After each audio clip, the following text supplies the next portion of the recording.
এবার আপনাকে একটা কথা বলছি, খুব মন দিয়ে শুনবেন। আচ্ছা বলুন তো, সারা পৃথিবীতে আল্লাহর যত সৃষ্টি আছে এর মধ্যে সব থেকে আশরাফুল মাখলুকাত, সৃষ্টির শ্রেষ্ঠ কারা? মানুষ, তাই তো? মানুষ সব থেকে বেশি ভালো নিশ্চয় মানুষকেই বাসে, বাসে তো বাসে।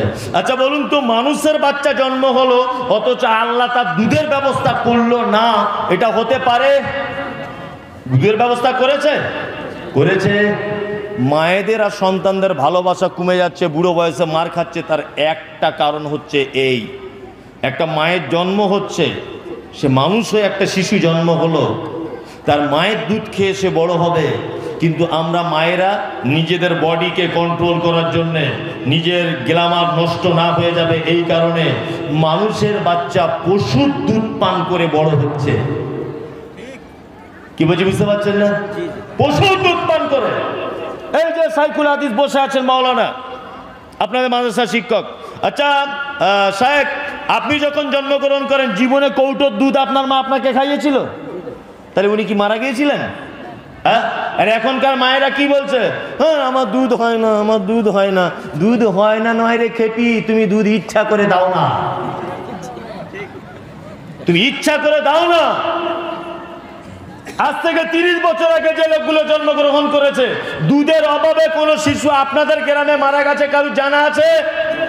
নেই। তার মানে বোঝা গেল পিতামাতার প্রতি শ্রদ্ধা কমে যাচ্ছে, ভালোবাসা কমে যাচ্ছে।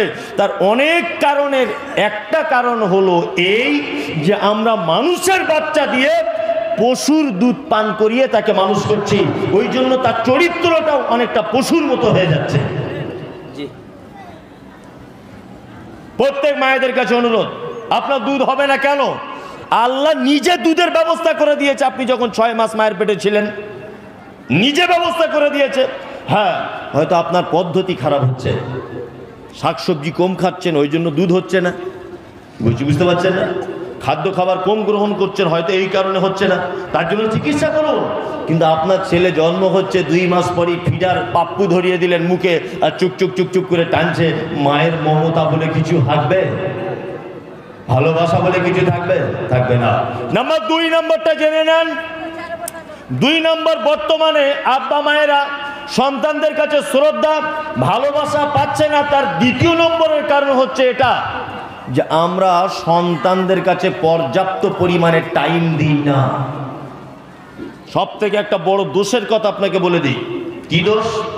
আচ্ছা বলুন তো, ক্লাস 1-এ ভর্তি হতে গেলে কত বছর মিনিমাম বয়স লাগে? 5 বছর, তাই তো? 5 বছর। আচ্ছা আপনাদের গ্রামে যারা একটু ধনী লোক আছে, 5 বছরের আগেই তার বাচ্চাকে এসি গাড়ি করে কোন একটা ইংলিশ মিডিয়ামে গিয়ে দিয়ে আসছে না? 2 বছর 3 বছর বয়স তখন থেকেই প্যান্ট পরিয়ে কাঁধে ব্যাগ ঝুলিয়ে দিয়ে বলছি স্কুলে চল। ও ছেলে জীবনে মানুষ হবে না, জীবনেও হবে না। মিনিমাম 5 বছর ওর মায়ের আশেপাশে, মায়ের সংস্পর্শে ওকে থাকতে হবে। তার মানে মায়ের প্রতি ভালোবাসা জন্মানোর জন্য। এখনকার মায়েরা বাচ্চাদের টাইম দিতে পারছে? পারছে না। বাচ্চা বাইরে ওর দাদির সঙ্গে ঘুরছে, আর এ কি করছে? রিমোট নিয়ে শুধু এরকম চ্যানেল পাল্টাচ্ছে, দাদা বৌদি, স্টার জলসা, পিং পং, এটা ওটা, শুধু এই করছে। করছে কি করছে না? ভালোবাসা কমে যাচ্ছে। অবশ্যই পিতামাতারা বর্তমানে মার খাচ্ছে কেন? সন্তানদের থেকে, ভালোবাসা থেকে বঞ্চিত কেন? তার 3 নম্বর কারণ হচ্ছে এই, বেটা বিয়ে দেওয়ার সময় বউ ইসলামিক পদ্ধতিতে চয়ন করতে পারিনি। অনেক সময় একটা পুরুষ মানুষ ভালো মন্দ ডিপেন্ড করে তার স্ত্রীর উপরে, করে না? অনেক সময় করে। আমরা শুধু মেয়ে দেখতে গেলাম আর বলছে তোমার বাপের রাস্তার ধারে জমি আছে? হ্যাঁ 3 বিঘে জমি। বলছে আচ্ছা তোমার ভাই আছে? বলছে না ভাই নেই। মেয়েটা একটু নাক ঠাঁদা, বলছে এটাও চলবে, নাক ঠাঁদা হলেও চলবে, কারণ রাস্তার ধারে জমি আছে, বেটা নাই, মরে গেলে আমার বেটা অর্ধেক পেয়ে যাবে। কি বলছি বুঝতে পারছেন না? মেয়ে দেখতে যাওয়ার সময় আপনার শুধু 2-3টে জিনিস দেখেন। কি দেখেন? না মেয়ের বাপ কি করে, না মেয়ের বাপ উরি বাবা বিশাল বড় হার্ডওয়ার্সের ব্যবসা, 17খানা দোকান মেন রোডের সাইডে। উরি বাবা তাই নাকি? বলছে হ্যাঁ। সাংঘাতিক ব্যাপার। মেয়ে দেখার প্রয়োজন নেই, ও গিয়েই বলছে হ্যাঁ ভাই আমার পুরোই পছন্দ। অথচ মোহাম্মদ সাল্লাল্লাহু আলাইহি ওয়াসাল্লাম কি বলেছেন? মোহাম্মদ সাল্লাল্লাহু আলাইহি ওয়াসাল্লাম বলেছেন একটা পুরুষ মানুষ বিবাহ করতে গেলে একটা মেয়েকে 4টে গুণের প্রয়োজন। কটা? 4টা। 1, সে সুন্দরী কিনা এটা দেখো। 2, যদি বলেন তাহলে সুন্দরী মেয়েকে বিয়ে করতে হবে, কালোগুলো কে করবে? সবার চোখে সব রকম সুন্দর আছে, আছে না নেই? সবার জন্য সব মাল আল্লাহ রেডি করে রেখে দিয়েছে। বাজারে দেখবেন সবাই বেগুন খুঁটে খুঁটে কেনে, কানা আছে কিনা সব খুঁটে খুঁটে, অথচ দেখবেন যার বস্তাতে বেগুন ছিল একটাও নেই। সবাই কিন্তু ভেবেছে এটাই ভালো, যারাই কিনতে এসেছে তারাই ভেবেছে এই বেগুনটাই ভালো আমি নিই যে, অথচ দেখবেন বেগুনওয়ালার কাছে লাস্টার একটাও বেগুন থাকে না। ঠিক এইরকমই পদ্ধতি, সবার পছন্দ এক রকমের নয়, সবার রুচি এক রকমের নয়। 2, বংশমর্যাদা দেখো। 3, তার বাপের টাকা পয়সা আছে কিনা দেখো। 4, তার ভিতরে দিন আছে কিনা দেখো। মুহাম্মদ সাল্লাল্লাহু আলাইহি ওয়াসাল্লাম 4টে জিনিসের মধ্যে 3টেকে একেবারে নাকচ করে দিয়ে বলছেন ফাজবার বিজাতিদ দ্বীন। শোনো, তার বাপের টাকা থাকলেও তোমার সংসারে সুখ হবে এটা চূড়ান্ত নয়। মেয়েটা সুন্দরী হলেও তার যে চূড়ান্ত হবে সুখ শান্তি এটা নয়। মুহাম্মদ সাল্লাল্লাহু আলাইহি ওয়াসাল্লাম বলেছেন মেয়েটাকে বিবাহের জন্য তোমার বেটার জন্য অগ্রাধিকার দাও, তার ভিতরে ইসলাম আছে, এইটা যদি থাকে, ইসলাম যদি থাকে। বলুন, আমরা যে সমস্ত বৌমাগুলোকে বাড়িতে এনেছি, একটা বাপ বুকে হাত দিয়ে বলুন যে আমার বৌমাটা দেখতে খারাপ, গরিব মানুষ, শুধু মেয়েটা আল্লাহওয়ালি মেয়ে বলে আমার বেটার বউ করেছি। একটা লোক বলুন তো, হাত তুলুন, একজন বলুন। পাওয়া যাবে না। তাহলে এই বৌমা আপনাকে ভাত খেতে দেবে এটা আপনি ভাবছেন কি করে? তেমনি ঝাঁটার বাড়ি চালাবে। তাহলে দোষ বৌমার নয়, দোষ আপনার। দোষ কার? বৌমার না দোষ আপনার? দোষ আপনার। ভুল আপনি করেছেন। ভুল কে করেছে? আপনি করেছেন। তারপরেও আমি আপনাকে এই কথা বলে যাব, আপনার আব্বা মা যত ভুল করুক না কেন, আল্লাহ সুবহানাহু ওয়া তাআলা বলছেন ফাকাযা রাব্বুকা আল্লা তা'বুদু ইল্লা ইয়্যাহু ওয়া বিল ওয়ালিদাইনি ইহসানা। আমার ইবাদতের পরে পরই তোমার পিতামাতার সাথে ভালো ব্যবহার, সৎ ব্যবহার করো। এমন কথা বলো না তারপরে শব্দ এসেছে উফিউ ওয়ালা তানহারহুমা। এমন কথা বলো না যে তোমার কথাতে সে উফ শব্দটুকু বলে দেয়। আমরা ইনশাআল্লাহ এগুলো মেনে চলি। চলি কি চলি না? চলি। আপনার আব্বার বয়স, আপনার আব্বার সঙ্গে রায়গঞ্জ যাচ্ছিলেন একদিন হঠাৎ করে সাইকেলে, তা আপনি যেতে যেতে আপনার সাইকেলে বসে বলছেন আব্বা এটা কি গাড়ি গো? বলছে এটা মারুতি গাড়ি। ওইটা কি গাড়ি? না এটার নাম টাটা সুমো। এই লোকটাকে, এর নাম মমতাজুল ইসলাম। এটাকে না এটা জামরুল। এটা কি? বলছে এটা হিমসাগরাম। আব্বু এটাকে? এটা তোমার খালাতো ভাই হয়। মালদা বা রায়গঞ্জ যেতে আর আসতে আপনার আব্বাকে আপনি সেদিন প্রশ্ন করেছিলেন মিনিমাম 200 সাইকেলে বসে বসে 200টা প্রশ্ন করেছিলেন। আপনার বয়স তখন 3। আপনার আব্বা আপনার প্রতিটা প্রশ্নের উত্তর দিয়েছে, আর বাড়ি এসে আপনার মাকে অর্থাৎ নিজের স্ত্রীকে বলছে কই গো শাকিলা, শাকিলা শোনো শোনো শোনো শোনো শোনো শোনো, আমাদের পল্টু কথা বলতে শিখেছে, দেখো আবার বলতে পারছে আম, দেখো বলতে পারছে কাঁঠাল, ওই দেখো আবার ও মামাতো ভাই বলছি তাও ও বলতে পারছে মামাতো ভাই।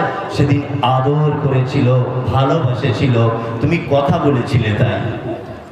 ওই বাপটারই বয়স হয়েছে আজকে 75 বছর, চোখে একটু কম দেখে, কানে একটু কম শোনে। ভাত খেতে বসেছে, কানেও কম শোনে, চোখে কম দেখে, সামনের দিক দিয়ে একটা মুরগির বাচ্চা বারবার যাতায়াত করছে। তা আপনার আব্বা আপনাকে বলছে কই রে পল্টু, এর সামনেটা বারবার যাচ্ছে, কি রে কি রে? তখন পল্টু বলছে আব্বা মুরগির বাচ্চা গো, মুরগির বাচ্চা। তা কানে কম শোনে, তা আবার বলছে কই রে বললি না, কি রে সামনে দিয়ে বারবার পো পো করে যাচ্ছে, বলছে মুরগির বাচ্চা গো। তৃতীয়বার যখন আবার বলছে আরে পল্টু কি রে কি রে, তখন পল্টু বিরক্ত হয়ে বলছে শালা বুড়োটা মরে না কেন? হ্যাঁ, এত লোকের মরণ হয়, এর মরণ হয় না? আচ্ছা বলুন তো, এই যে কথাগুলো বলছি বাস্তব না অবাস্তব? একদম বাস্তব। অথচ মুহাম্মদ সাল্লাল্লাহু আলাইহি সাল্লাম কি বলছেন? এই দেখুন, চলুন একবার আল্লাহর নবীর কাছে যাওয়া যাক।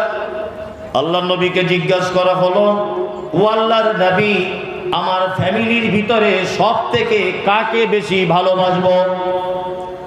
বিশ্ব নবী বললেন, কলা উম্মুকা, তোমার মাকে তুমি ভালোবাসো। কলা সুম্মা মান, আল্লাহর নবী তারপরে কাকে? বিশ্ব নবী আবার বললেন, কলা উম্মুকা, তারপরেও তোমার মাকে। কলা সুম্মা মান, তারপরে কাকে? নবী বললেন, তারপরেও হলো তোমার মাকে। তারপরে কার? আল্লাহর নবী 4 নম্বরে বলছেন, তোমার বাপকে। তাহলে মায়ের, বাপের থেকে মায়ের মর্যাদা অনেক বেশি কিনা বলুন? বেশি কিনা? অনেক বেশি।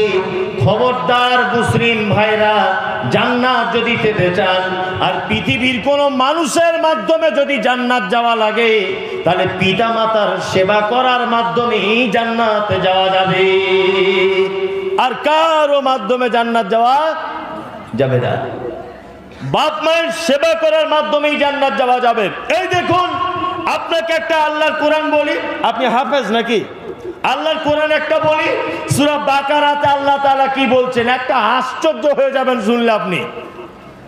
পৃথিবীতে যত দান করার জায়গা আছে, মাদ্রাসা মসজিদ মক্তব যত জায়গা আছে, আচ্ছা বলুন তো সব থেকে উত্তম জায়গা কোনটা? মাদ্রাসা, মসজিদ। উনি বলছেন মসজিদ, তাই তো? একদম 100% ভুল। যে বলছে মাদ্রাসা, তারও 100% ভুল। এই দেখুন আল্লাহর কি কোরআন কি বলছেন, পিতামাতা কত ইম্পর্টেন্ট বিষয়। কোরআন কি বলছে এটা শুনুন। কোরআন কি বলছে? ইয়াসআলুনাকা মাযা ইউনফিকুন কুল মা আনফাকতুম মিন খাইরিন ফালিল ওয়ালিদাইন ওয়াল আকরাবিন ওয়াল ইয়াতামা ওয়াল মাসাকিন ওয়াবনিস সাবিল ওয়া মা তাফআলু মিন খাইরিন ফাইন্নাল্লাহা বিহি আলিম। আল্লাহ নবীকে জিজ্ঞাসা করা হচ্ছে, নবী, পৃথিবীতে আমরা যত দান করি, উত্তম দান কি? উত্তম দান কি? শ্রেষ্ঠ দান কি?